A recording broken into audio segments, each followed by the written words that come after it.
Hello, and welcome back to the Uncle No Identities YouTube channel. In today's video, we're going to take a look at the Dodge Dart. It's just come to my realization at this point that looking in this box, after investigating the box and my surrounding workspace, I believe I have just lost the LO23 hood scoop hood. At least in the time being anyway, though of course it will turn up after this video.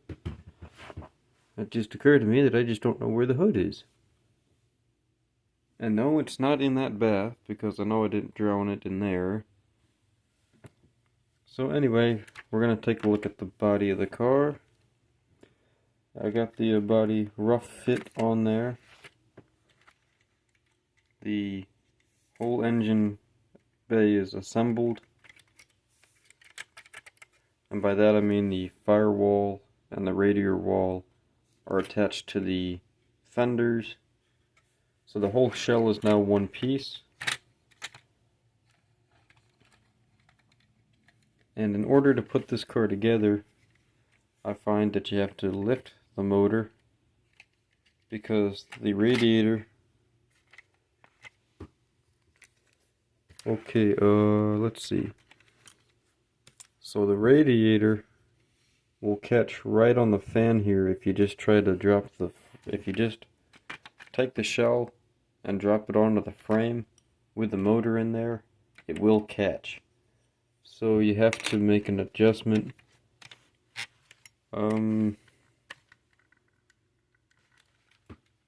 Could also be that I've welded it on wrong.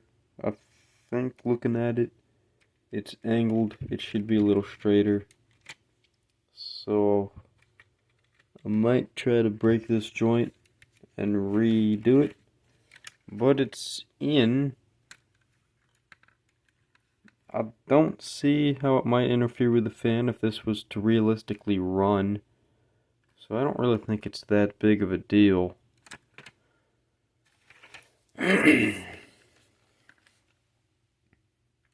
So as you know, the fenders aren't the cleanest cut in the world. And I've got the car sitting on here right now, trying to do measurements. Okay, so first off, it looks like the body is warped on there. Is that just a regular occurrence on these? I don't think so. Yeah, you can see right here where this cut is, or where this cut is, something is warped. So I'm gonna have to straighten this out, find the warpage, and get rid of it.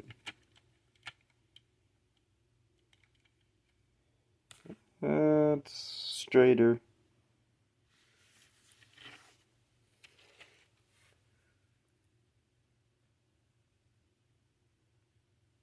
Let's see, let me take this.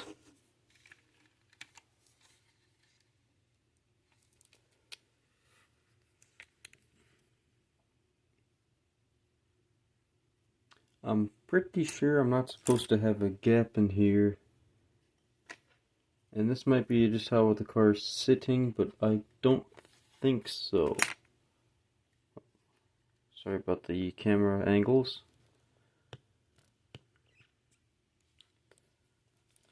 Hold it like that. Okay, let me try to squeeze it just right. Alrighty, there's a problem.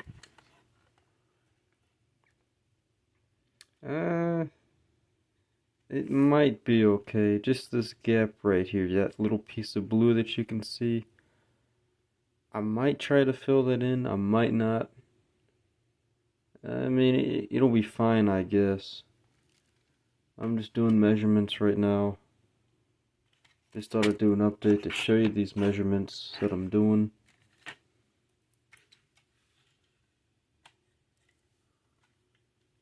Just gotta make sure everything sits right. Terribly sorry for the horrible filmography here.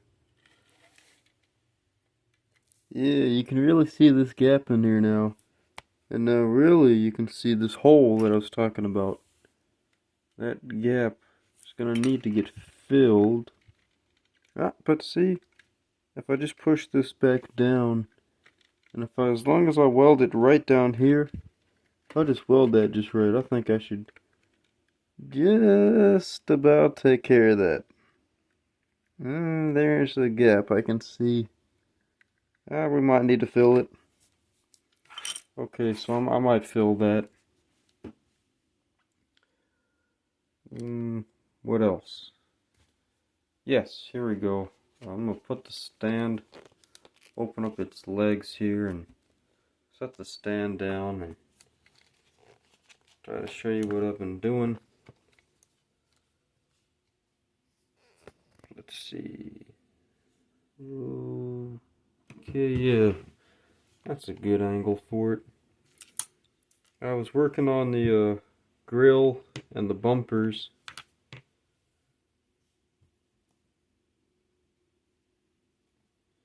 I got my glossy black, my flat black, and some good old Testors enamel silver. And with these three colors, I painted the bumpers and the grill. Also, had this HB pencil laying around. This will come in handy too. Okay, so alrighty, it seems up here it is. I thought I lost the bumpers already. So here's the back bumper. We can tell because of the taillights are assembled to it. I use glossy black for the bumpers and then stipple the silver paint on there. And look at that. See how the light catches it just like real chrome? That's why I think enamel silver, for me anyway, in my painting arsenal, that's the best color to use. This is the front bumper. You can see a little bit of the black showing underneath, which is what I want. That's alright by me. But you can tell, you can see the shine in there. Really nice. And like I said, I use this enamel silver. This does not really work well for the shine because it's an acrylic, and just naturally I've been told that naturally acrylic paints can dry flatter than enamels. Enamels are usually designed, their paint mixtures, so that they can have a sheen to them. Of course, this is acrylic, but this is glossy black, so it's supposed to be got a blend that makes the color shine. But like I said, enamels are usually naturally shinier. Here's the grill, and the 2B pencil came in and did the accent work on the grill itself. You know, I was thinking for a while I was going to drill out the holes for the headlights, leave these in, and then paint these silver and put the orange eyes in there. And I was going to drill these out. Okay, and let's see if I can do this. Okay, I'm going to put this, let me see if I can figure this out.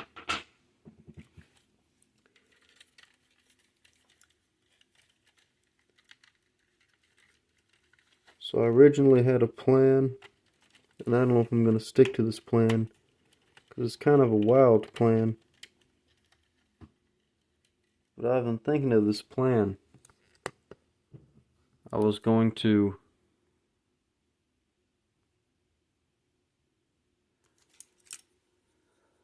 what I wanted to do was drill these out and have these run through into here and then have these openings right in the side here.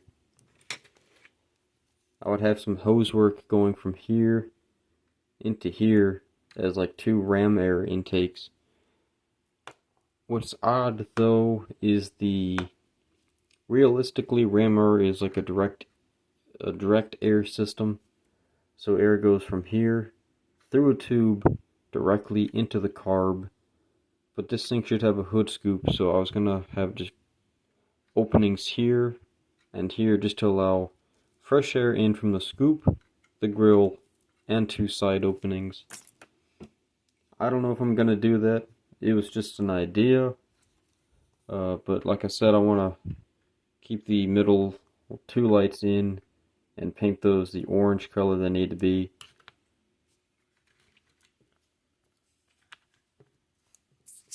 It's going to be painted in blue. I think the hood scoop is already black, and I'm just going to leave the hood, I think, black.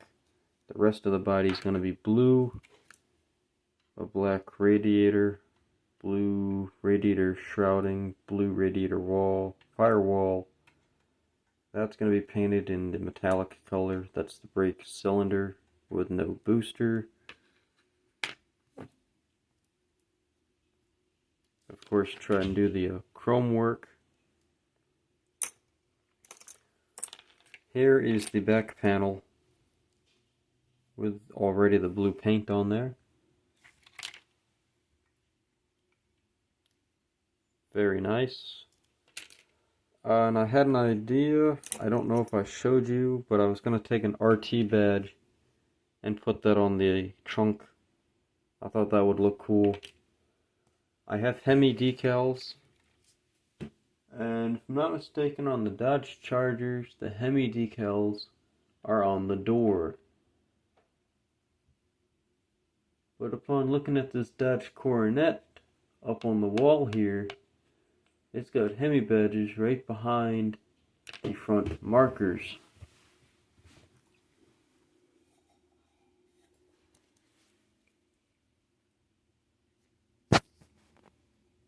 And here is that picture of the Coronet. Right there, that silver stripe.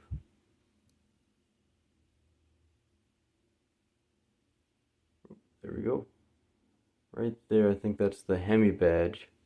Right behind the marker.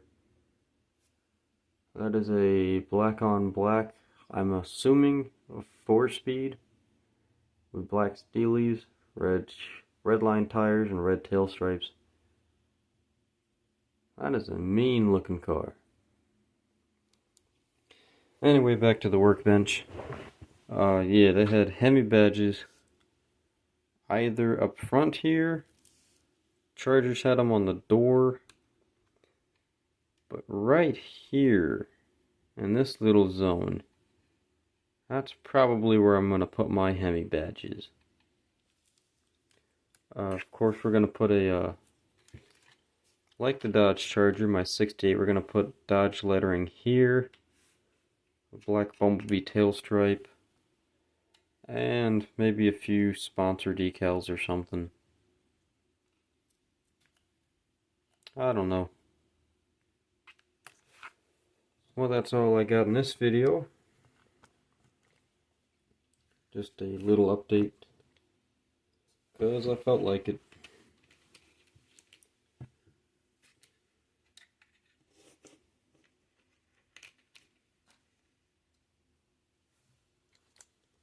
Let's see if I can get some things in shot here before I close out the video.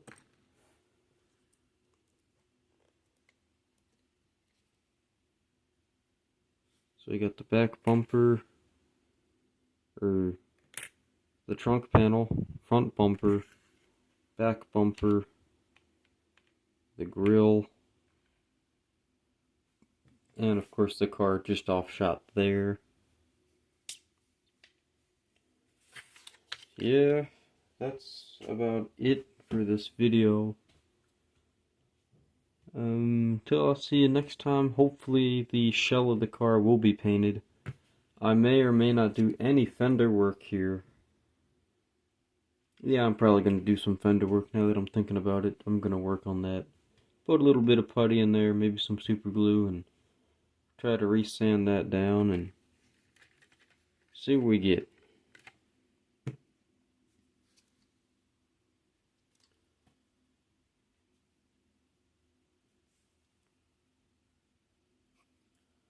Alright guys, well I'm Uncle No Identity. Hope you all like the video as always, and I'll see you in the next one. Maybe you'll find the hood scoop for the next one too. Cheers!